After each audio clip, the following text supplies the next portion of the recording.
Les partisans de Mohamed Morsi défilent et se rassemblent pour exprimer leur rejet de ceux qui ont remplacé celui qu'ils continuent d'appeler leur président légitime, alors que ce dernier vient d'être déposé par l'armée. Dans la foule, l'un des ministres les plus populaires du gouvernement renversé promet que son camp va continuer de se battre.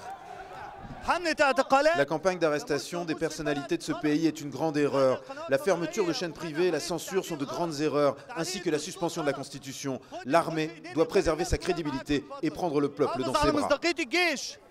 La plupart des cadres du camp de l'ex-président ont été arrêtés. Il n'y a donc plus de consignes claires distillées aux militants. Cet homme n'hésite pas à brandir un drapeau appelant au djihad, la guerre sainte.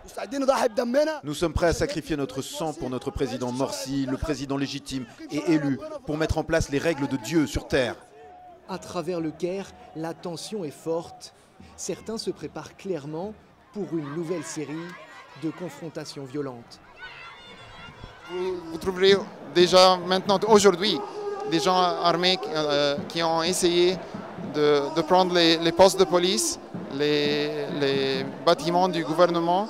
Quand les partisans de Morsi attrapent deux hommes soupçonnés d'avoir été payés par l'opposition pour semer le trouble dans le camp adverse, ceux-ci sont passés à tabac. Cette foule paraît plus petite que celle rassemblée par l'opposition ces derniers jours.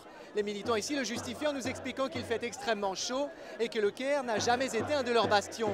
Mais c'est peut-être également le signe que le coup dur porté par l'armée égyptienne au camp de l'ancien président Mohamed Morsi a fonctionné.